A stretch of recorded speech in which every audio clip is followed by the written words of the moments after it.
जिकडे एका किंगचा खून झाला होता, तर त्याचा खून या परिसरात झाला. तुम्ही बघू शकता एक मार्क केलाय. 14 मेला खून झालाय. नोत्रदाम पासून थोडी लांब आहे, बट हे 200 वर्ष अगोदरची कहाणी आहे. जसं आपल्या राजांचा राज्याभिषेक रायगडावरती झालेला, या कॅथेड्रलला आग लागलेली आणि यस, भरपूर फेमस कॅथेड्रल आहे. ते नापोलियनचा म्हणजेच इकडच्या सर्वात मोठ्या पॉवरफुल किंगचा राज्याभिषेक झालेला होता. फ्लड येतोय बघा, बॅरिकेड्स लावले आहेत.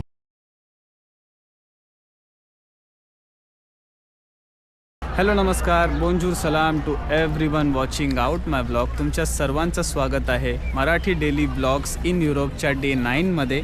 आणि आज मी आलो आहे एका स्पेशल लोकेशनला ज्याचं नाव आहे नोत्रदाम. सो बेसिकली माझ्या मागे जो कॅथेड्रल आहे ना, तो इकडची भरपूर जुनी हिस्ट्री डिफाईन करतं. या कॅथेड्रलमध्ये एका मोठ्या किंगचा राज्याभिषेक झालेला. जसं आपल्या राजांचा राज्याभिषेक रायगडावरती झालेला, तसंच एका मोठ्या किंगचा म्हणजेच किंग नापोलियन बोनापार्ट याचा राज्याभिषेक या कॅथेड्रलमध्ये झालेला.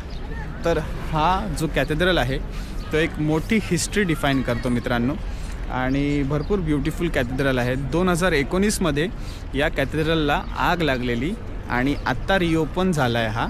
सो बरीच गर्दी असते या कॅथेड्रलमध्ये यायला, आणि थोड्या वेळात जाऊन मी आतमध्ये जाऊन तुम्हाला दाखवीन की कसा ब्युटिफुल कॅथेड्रल आहे हा. आणि यस, भरपूर फेमस कॅथेड्रल आहे. 11th सेंचुरीमध्ये कन्स्ट्रक्शन सुरू झालेलं, 13th सेंचुरीमध्ये कन्स्ट्रक्शन कंप्लीट झालं. 200 वर्षांचा म्हणजे कन्स्ट्रक्शन पिरियड आहे ऑलमोस्ट. सो भरपूर हिस्ट्री डिफाईन करतो. फ्रेंच गोथिक कल्चर आणि आर्किटेक्चर डिफाईन करतो हा चर्च. चला आतमध्ये जाऊया आणि आतमध्ये बघूया काय ब्युटी आहे.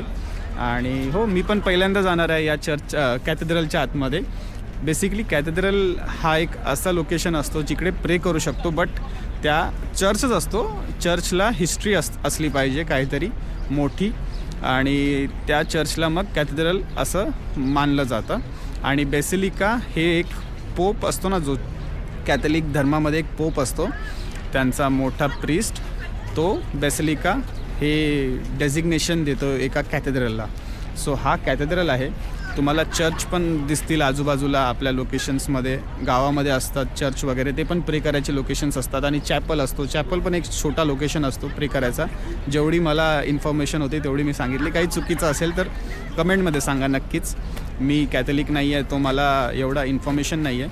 माझे कॅथलिक मित्र जे मला सांगतात ते मी तुम्हाला व्हिडिओमध्ये सांगितलं. बट हो, काय असेल रिअल वेगळी असेल इन्फॉर्मेशन तर नक्कीच सांगा, आणि काही चुकी असेल तर सॉरी. बट या, जेवढी इन्फॉर्मेशन आहे तेवढी मी सांगितली कॅथेड्रलच्या रिलेटेड. चला आतमध्ये जाऊया, बघूया आतमध्ये काय ब्युटी आहे. बरीच गर्दी आहे. हाच तो चर्च आहे ज्याच्या आतमध्ये नापोलियनचा म्हणजेच इकडच्या सर्वात मोठ्या पॉवरफुल किंगचा राज्याभिषेक झालेला होता. आणि हा आता फ्री आहे एंट्री, सर्व येऊ शकतात. रिओपन झाला आहे आणि असा दिसतो चर्च.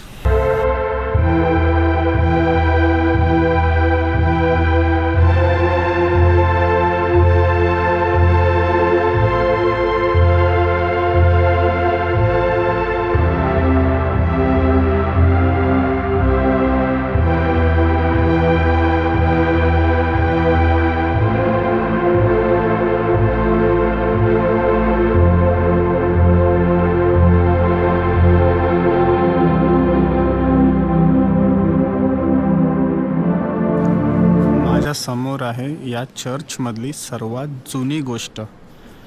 हो मित्रांनो, ती जी समोर काच दिसते आहे ना, ती या चर्चमधली सर्वात जुनी गोष्ट आहे, जिचं नाव आहे रोज विंडो.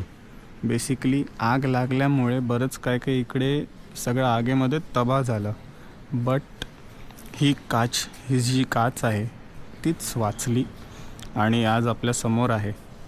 13th सेंचुरीमध्ये बनवलेली ही विंडो आहे. ती आत्ता पण इकडे आहे. चर्चच्या एकदम समोर हा सेंटर पॉईंट आहे पॅरिसचा. बेसिकली इकडून सर्व पॅरिसचे मोजणीकरण जे झालेलं ते इकडून झालेलं. चर्चच्या एकदम समोर या सर्कलवरून मित्रांनो, इंडियामध्ये एक तुम्हाला न्यूज समजली असेल की इकडचं नॉत्रदाममध्ये भरपूर फ्लड येतो आहे वगैरे वगैरे. तर हो, ती खरंच न्यूज खरी आहे. फ्लड येतो आहे, बघा बॅरिकेड्स लावले आहेत. म्हणजे काही लोकेशन्स डुबले आहेत एकदम, जे एकदम खाली आहेत ना लोकेशन्स, एकदम खालच्या बाजूला ते डुबलेत. आता राईट साईडला बघा, म्हणजे लेफ्ट साईडला माझ्या तिकडे लोक चालत आहेत, बट इकडे समोर जे आपले आहे ते डुबलं आहे पूर्णपणे. असे काही लोकेशन्स आहेत ते डुबले आहेत. आणि ही रिव्हर सेन आहे, म्हणजे इकडचं मला वाटतं वॉटर लेवल वाढला आहे, फ्लडिंग वगैरे त्याच्यामुळे झाली आहे. नापोलियनच्या राज्याभिषेकाची इन्फॉर्मेशन तर तुम्हाला समजलीच आहे. आत्ता मी आलो आहे एका अशा लोकेशनमध्ये जिकडे एका किंगचा खून झाला होता. नापोलियनच्या राज्याभिषेकाच्या ऑलमोस्ट 200 वर्ष अगोदर इकडे किंग होता, king Henry fourth. King Henry fourth हा आपल्या कॅरेजमधून जात होता छोट्याशा रस्त्यावरून, आणि तिकडेच म्हणजे त्या रस्त्यामध्ये बेसिकली त्याचा खून केला गेला. रॅव्हॅलिक करून एक माणूस होता, कॅथलिक माणूस होता, त्यानेच त्याचा खून केला. त्याला असं वाटलं की जो किंग आहे, किंग हेनरी फोर्थ, तो अगेन्स्ट ख्रिश्चॅनिटी जाणार आहे पुढे आणि वॉर करणार आहे. तर त्याचा खून या परिसरात झाला. तुम्ही बघू शकता, एक मार्क केला आहे इकडे बघा. बेसिकली तो या रस्त्याने जात होता आणि त्याला इथे थांबवलं ट्रॅफिकमध्ये, आणि इकडेच त्याचा 14 मेला खून झाला आहे त्या किंगचा, किंग हेनरी फोर्थचा. आणि आता हा बेसिकली एक छोटा रस्ता आहे जिकडे बरेच दुकानं आहेत. ही लोकेशन आहे शतलेमध्ये, ही लोकेशन शतलेमध्ये आहे आणि नॉत्रदामपासून थोडी लांब आहे. बट हे 200 वर्ष अगोदरची कहाणी आहे. किंग नापोलियनच्या राज्याभिषेकाच्या भरपूर अगोदर. आणि त्या राज्याभिषेकाच्या अगोदर 11 वर्ष अगोदर अजून एक राजाचा खून झालेला, तेही मी पुढे दाखवीन. बट फिलहालसाठी हे जवळ होतं जरा म्हणून इकडे आलो. बट आता हा एक आयकॉनिक स्पॉट आहे, बट कोणाला माहिती नाही. हिडन जेम बोलू शकता तुम्ही. तुम्हाला आता समजलं आहे हिडन जेम. तर इकडे येऊन फोटो वगैरे काढू शकता. एका राजाचा खून झाला आहे इकडे, तर हे एक आयकॉनिक स्पॉट आहे. आणि बरोबर शतले स्टेशन, इकडून शतले स्टेशन 2 मिनटाच्या डिस्टन्सला आहे. या गलीमधून आतमध्ये गेलात की शतले स्टेशन येतो, पॅरिसचा मिडल. बट हीच एक्झॅक्ट स्पॉट आहे. आणि तुम्हाला माहिती आहे, मी काल गेलेलो एका गार्डनमध्ये.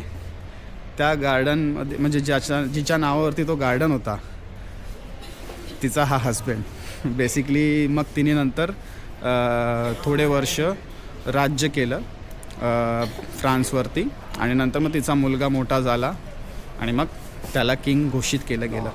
सो अशी स्टोरी आहे, म्हणून हे मी तुम्हाला दाखवलं. एक ॲसॅसिनेशन बिफोर द क्राउनिंग वगैरे असं. तर मित्रांनो, असा होता माझा डे 9. आणि आय होप तुम्हा सगळ्यांना हिस्ट्री आवडली असेल नॉत्रदाम कॅथेड्रल रिलेटेड. आणि ब्युटिफुल कॅथेड्रल आहे, भरपूर हिस्ट्री आहे त्याच्या आतमध्ये. आणि भरपूर एक मोठा विंडो आहे ज्याचं नाव आहे रोज विंडो. आणि तो एकदमच ब्युटिफुल दिसतो. रिअल लाईफमध्ये जर तुम्ही बघाल तर एकदम मस्त दिसतो दिसायला. आय डोंट नो कॅमेऱ्यामध्ये कसा कॅप्चर झाला आहे.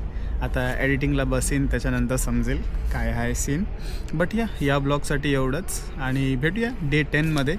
थकलो आहे, भरपूर मेहनत आहे डेली ब्लॉग टाकायला. काम आणि व्हिडिओजमध्ये टाईम भेटत नाही दुसरं काही करायला. सो भेटूया डे 10मध्ये. आजच्या ब्लॉगसाठी एवढंच. चलो बाय बाय, टेक केअर.